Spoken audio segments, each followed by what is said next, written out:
I'm Emily, and I'm a level 1 chef. I'm Lorenzo, and I'm a level 2 chef. I'm Frank, and I've been a professional chef for 23 years. I last made this hamburger recipe probably about 2 weeks ago. I actually just made this cheeseburger a couple days ago. This is the burger I make for my family and friends, the people that are most important to me.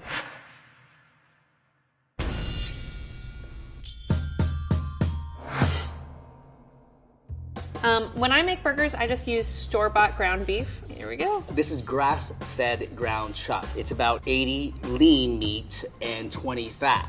The fat is your golden ticket to a good burger. For my hamburgers, I like to use beef short ribs. It's got a great amount of lean meat to fat. The only problem with it is it's tough. So what we have to do is grind it. I like to grind my own meat because when you go to the supermarket, basically they're just getting whatever beef scraps they have. This way, I get a burger that I know exactly what's in it. Now I'm just gonna put some breadcrumbs in. It holds it together, I think, a little better. Next up, some Worcestershire sauce, garlic powder, pepper, salt, chili flakes, because my husband likes everything spicy. Now that my meat is ground up, I'm gonna form it into patties. You really just shouldn't handle the meat too long. I disagree with that. Fudge. I like to work it a little so the burger stays together, holds its shape. What I usually do is I work it until it'll kind of stick to my hand. I'm just gonna kind of like roll these up and then flatten them like hockey pucks. Then I do the old divot, little dimple in the middle. I work it into a volcano shape. What this is gonna happen is that when the meat cooks, it's gonna expand a little. This is actually gonna disappear and even out and make a nice flat burger. Now we're ready to cook some burgers. I cook the burgers in a cast iron pan. Cast iron pan holds a lot of heat. I'm using a non-stick fry pan. Skillet, griddle, flat iron. What I'm doing is cooking bacon. Why? I'm having a bacon cheeseburger. So when I cook these, I don't really need that much pink inside, just a little bit of pink. That ground meat doesn't really have a great texture when you cook it rare. I like it medium rare. I season my burgers with salt. Salt it right before you cook it. What happens when you season ahead, salt draws out the moisture. You want a moist burger. When I season liberally. It's gonna help that crust form. I have a little beef fat, so I'm gonna take a little bit of fat and just coat the bottom of my pan. I'll also use the delicious rendered fat from the bacon to cook my burger. Ooh.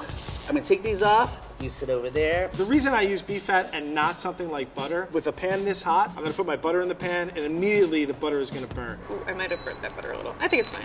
Now I have my patty, I have my volcano in the middle, I'm gonna put the flat side down first. So I'm gonna give it about 4 minutes on each side. And when I see the lower portion of that burger get dark, crispy brown, flip over. I'm gonna go as high as I possibly can to start that browning and the crust on the bottom. People tend to start moving things around. Leave the burger alone. I'm just pressing down on it to make sure that all the meat touches the pan at least a little bit. Do not press the juices out of this delicious burger. Please. I want a little bit of onion flavor on my burger. I take a nice slice of onion, I'm gonna put it on top. We're getting a lot of smoke, I'm not sure why. So I can see that it's nice and crispy. So I'm gonna do the old flip. Oh, it looks good, you guys. My burger's brown on this side, I'm gonna give it a flip. So you can see, I have a beautiful crust. Here we go, wait, there you go. Oh, it's very charred. Good. This looks disgusting.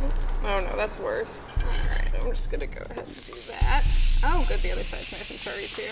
There's a nice, crisp outer layer that's been formed. It's sealing the juices in this burger, and I'm waiting about 3 minutes. So now my onion on the other side is getting caramelized. Caramelization is when the sugars start to go brown. The way that I'm gonna test this burger for doneness is I'm actually gonna poke at it, right? If I poke at it now, it's still really soft, and I want it to be fairly firm. I'm gonna go ahead and put the cheese on this side because at least it's a little less charred.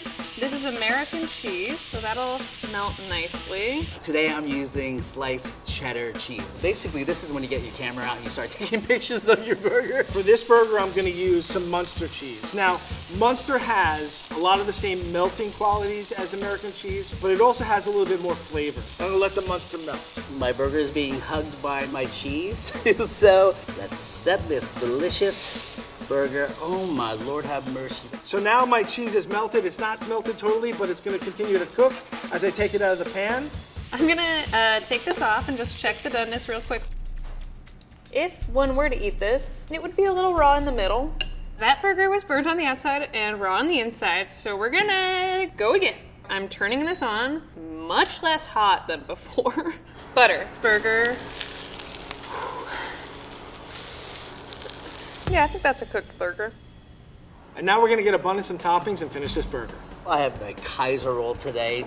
I'm gonna butter it a little bit. I'm actually just toasting this in the griddle. So I have just a normal white grocery store bun, a hamburger bun. I like a potato roll. The bun doesn't need any extra fat. The burger has enough for it. Toast it plain. Now we've got a nicely toasted Kaiser roll. Delicious. Now we're gonna work on our toppings for the burger. First off, I have some ketchup. I just like a little bit of moisture underneath the burger. Put a little mayo. Hello. All right, so we have mustard on the top. I usually do 3 dill pickle slices. Fantastic. As a chef, I like to make my own pickles. I have a fancy French mandolin. This gives the pickles a nice crinkled cut. And we just want to make enough to fill up our jar. Some sprigs of dill, I'm just gonna stuff them into the bottom of the jar. I have a little bit of garlic, add a couple of cloves, and then my spices. Coriander seed, black peppercorns, mustard seed, some little Thai bird chilies. And then I proceed to stuff my cucumbers in. And now I'm gonna take the brine that I made. I get a ladle, and I just fill it with the ladle. And there you go. Put my lid on, it goes right in the fridge. I leave it in the fridge for about a week. I have my burger patty, I'm gonna put it on my bun. I have the pickles that I made. Bib lettuce. That's a nice slice of lettuce right there. Tomatoes. I only like a few pieces of raw onion. I kind of like a lot of it. Oh boy. My bacon. That looks good. And then some ketchup. Not a ton. I just want enough so that it adds a little sweetness to my burger. I'm just gonna press it all together. Bam. Boom. Beautiful. It looks good. It smells fantastic. What I like most about this burger is it's not complicated.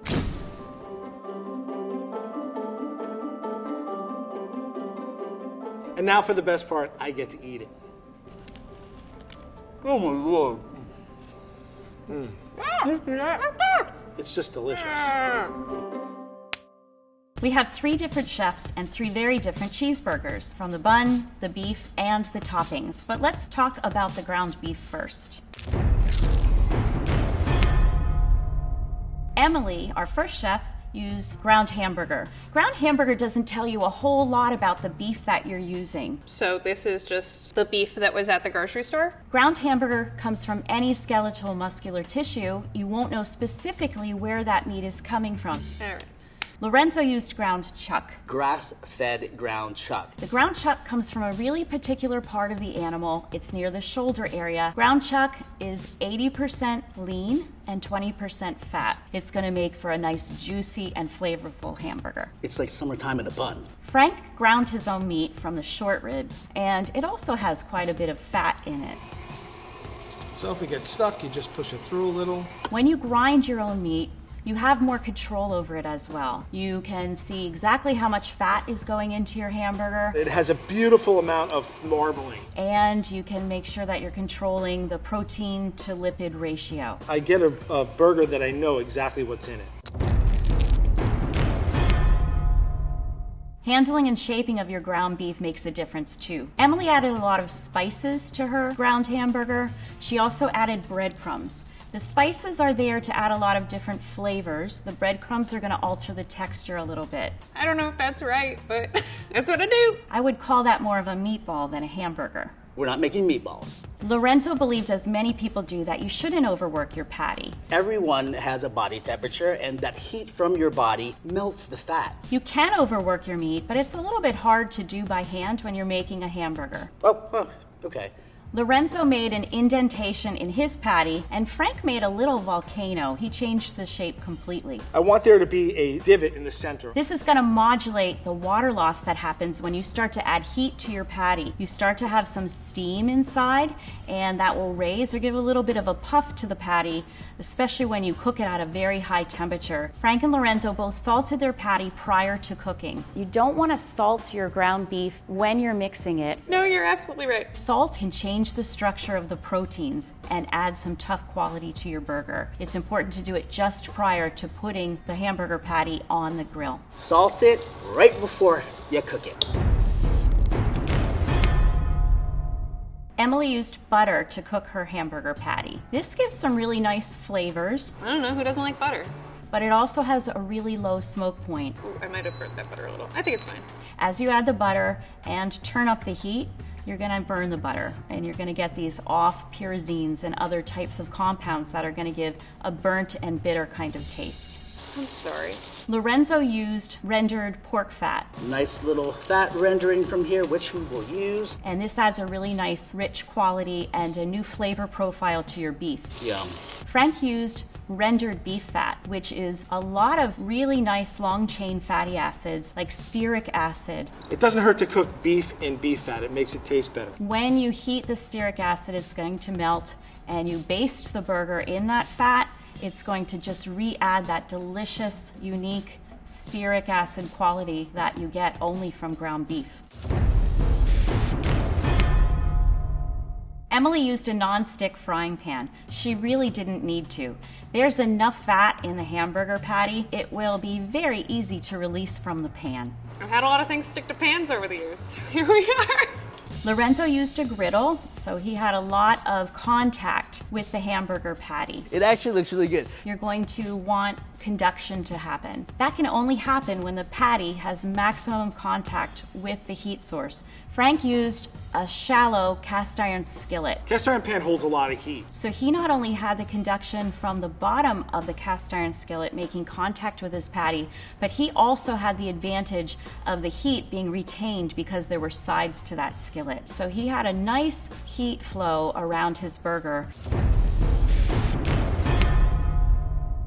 When you cook ground beef, the proteins that are present are going to coagulate and they're going to squeeze a lot of the natural water that's present in the beef out of the protein matrix. When you have 20% lipid content, you won't lose the fat and it'll make for a really nice juicy cheeseburger. You generally want a nice high heat to get a good sear on your meat, and that's going to impart some really nice roasted, caramely, earthy, oniony flavors, and that's from Maillard browning. Maillard browning is a non-enzymatic browning reaction that happens between proteins and reducing sugars. You'll know your hamburger is done in a couple different ways. Emily cut hers open. If one were to eat this, it would be a little raw in the middle. You generally want to avoid doing that. You're going to have a lot of the juices and the fat run out of that hamburger before you even get to enjoy it. No! Lorenzo timed his meat. This is okay if you have a really consistent product, but if you change the different meats that you use when you're making your hamburger patty, that can be variable too. And I'm waiting about 3 minutes. 3 minutes on each side at a really high temperature for a relatively thin patty should do the trick. We also had Frank, who knows how to look and touch a hamburger and tell whether it's done or not. My burger is starting to firm up. This is something that comes only from experience. Okay, we're good to go with this. Emily used American cheese. You're always going to know that American cheese melts really well, but it doesn't have a whole lot of taste. I like American cheese because it's cheap. Lorenzo used cheddar cheese. To make it look the old-fashioned cheeseburger what you'd always see at a ballpark. Cheddar cheese is going to give you a nice flavor profile. You're going to have a nice rich quality and a little bit of tang to that type of cheese. Frank used Munster. Munster also melts really well, and it gives you some really nice flavor profiles. It's the most complex out of the 3 cheeses that our chefs used. When you choose a cheese for your hamburger, you want to make sure that you consider water content. If you have a softer cheese, it's going to melt very easily. Cheeses that are a little bit harder are not going to melt very well because there's just not enough moisture. When choosing your bun, you have options. Emily used a standard white bun that you pick up in the grocery store. It was pretty much one-dimensional. Lorenzo used a Kaiser roll. Delicious Kaiser roll. We have a little bit of texture on the outside of the Kaiser roll. He also toasted his bun and used butter. Butter is a really nice flavor that complements some of the toasted chemicals and compounds that happen when you toast your bread. Frank just toasted his roll. It was a potato roll, so it had a nice rich quality to it. He did not put any kind of additional fat with his roll because there's plenty of fat in his ground short ribs. When it comes to toppings, you have a few things to consider. Texture, I'm gonna do a little bit of raw onion. color, Fresh tomatoes. and taste. The pickles are going to add a contrast to your burger. It's talking to me. One more bite, please. The next time you make a cheeseburger, I hope you can take some of these elements and incorporate them into your own recipe.